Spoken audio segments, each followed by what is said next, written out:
Halo, perkenalkan nama saya Asifa Kurnia. Ini adalah video pembelajaran tentang materi motivasi. Apa itu motivasi? Pengertian motivasi. Istilah motivasi berasal dari kata Latin yaitu movere, yang artinya bergerak atau to move, yaitu proses kejiwaan yang merupakan tujuan dan arah dari setiap perilaku. Motivasi juga merupakan seperangkat faktor dorongan yang menguatkan atau energis, menggerakkan atau direct, dan memelihara atau sustain perilaku atau usaha secara sadar dengan tujuan tertentu. Proses motivasi. People engage in goal-directed behavior in an attempt to satisfy their needs by Peirce and Robinson. Jadi, proses motivasional menunjukkan ada kebutuhan individu yang tidak terpuaskan dan mengakibatkan ia mengalami situasi tidak menyenangkan. Situasi yang tidak menyenangkan ini mendorong individu untuk memenuhinya, dan untuk itu ia melakukan tindakan atau usaha. Jadi, pemenuhan anggota yang belum terpenuhi menjadi motif pendorong mereka untuk memberi kontribusi yang optimum untuk kegiatan-kegiatan keorganisasian. Hal ini menunjukkan apa yang disebut oleh Peirce and Robinson. Jenis-jenis motivasi. Yang pertama yaitu motivasi intrinsik.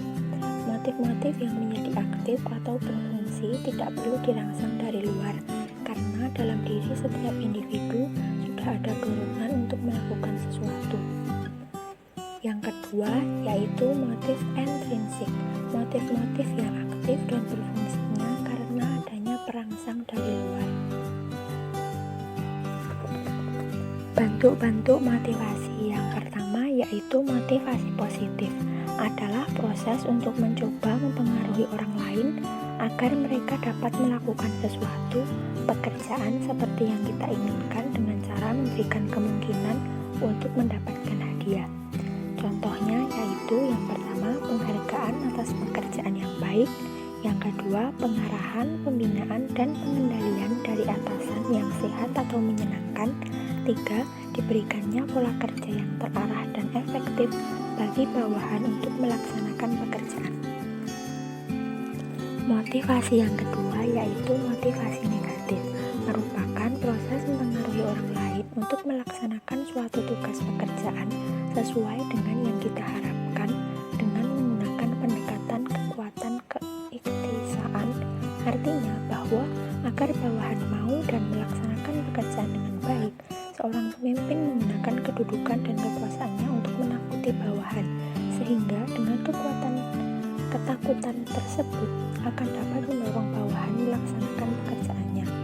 Contohnya yaitu yang pertama, adanya ancaman keamanan baik terhadap aspek ekonomis maupun sosial kepada bawahan. Yang kedua, kebijakan yang autoriter dan kaku. Pendekatan dalam motivasi. 1. Pendekatan tradisional. Menurut pendekatan ini, motivasi seseorang didorong oleh keinginannya untuk memperoleh gaji. 2. Pendekatan hubungan manusiawi atau human relation. Pendekatan ini mengatakan bahwa motivasi seseorang didorong oleh keinginannya untuk berinteraksi dengan orang lain. 3. Pendekatan human resource management. Pendekatan ini mengatakan kepentingan karyawan harus diperhitungkan. Teknik pemenuhan kebutuhan. Pemenuhan kebutuhan merupakan dasar bagi perilaku kerja. Motivasi kerja akan timbul apabila kebutuhan dipenuhi seperti dikemukakan oleh Maslow tentang hierarki kebutuhan individu, yaitu 1. Kebutuhan fisiologis, berupa kebutuhan makan, minum, perumahan, dan seksual. Kebutuhan ini paling mendasar bagi manusia. Dalam bekerja, maka kebutuhan karyawan yang harus dipenuhi adalah gaji atau upah yang layak. Yang kedua yaitu kebutuhan rasa aman, kebutuhan perlindungan dari ancaman bahaya dan lingkungan kerja. Dalam bekerja, karyawan memerlukan tunjangan kesehatan, asuransi, dan dana pensiun. Yang ketiga adalah kebutuhan sosial. Kebutuhan diterima dalam kelompok dan saling mencintai. Dalam hubungan ini, karyawan ingin diterima keberadaannya di tempat kerja, melakukan interaksi kerja yang baik dan harmonis. Yang keempat yaitu kebutuhan harga diri. Kebutuhan untuk dihormati dan dihargai oleh orang lain. Dalam hubungan ini, karyawan butuh penghargaan dan pengakuan, serta tidak diperlakukan sewenang-wenang. Yang kelima yaitu kebutuhan aktualisasi diri. Kebutuhan untuk mengembangkan diri dan potensi. Dalam hubungan ini, karyawan perlu kesempatan untuk tumbuh dan berkembang secara pribadi. Teknik komunikasi persuasif.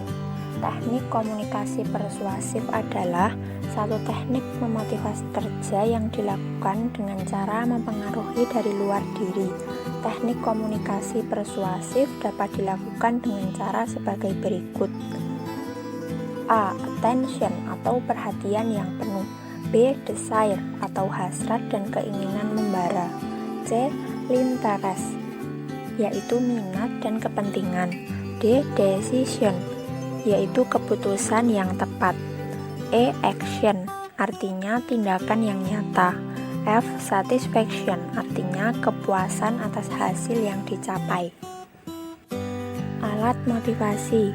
Yang pertama, material insentif. Alat motivasi yang diberikan itu berupa barang atau benda yang ternilai, jadi tidak hanya memberikan kepuasan atau kebanggaan rohani saja, misalnya uang, barang, dan lain-lain. Yang kedua, non-material insentif. Alat motivasi yang diberikan itu berupa barang atau benda yang tidak ternilai, jadi hanya memberikan kepuasan atau kebanggaan rohani saja, misalnya medali, piagam, bintang jasa, dan lain-lain. Yang ketiga, kombinasi material dan non-material. Alat motivasi yang diberikan itu berupa material, uang, dan barang, dan non-material, medali, piagam, jadi memenuhi kebutuhan ekonomis dan atau kepuasan, kebanggaan rohani. Tantangan dalam motivasi. Satu, kebutuhan sangat berbeda pada setiap orang. Dengan adanya kebutuhan yang berbeda, maka penerapan teori motivasi juga harus berbeda. 2. Cara menerjemahkan kebutuhan ke dalam tindakan secara individu juga berbeda. Dengan adanya perbedaan ini, maka cara pandang individu dalam hal menilai kebutuhan juga berbeda. 3. Orang tidak selalu bertindak menurut kebutuhan. Ada orang yang bekerja tidak untuk memenuhi kebutuhan tetapi hanya mengisi waktu luang, sehingga motivasinya juga berbeda. 4. Manajer sulit mengenai motivasi kerja setiap individu karyawan. 5. Manajer sulit memberi insentif yang adil dan layak. Sekian media pembelajaran yang dapat saya sampaikan. Terima kasih, sampai jumpa.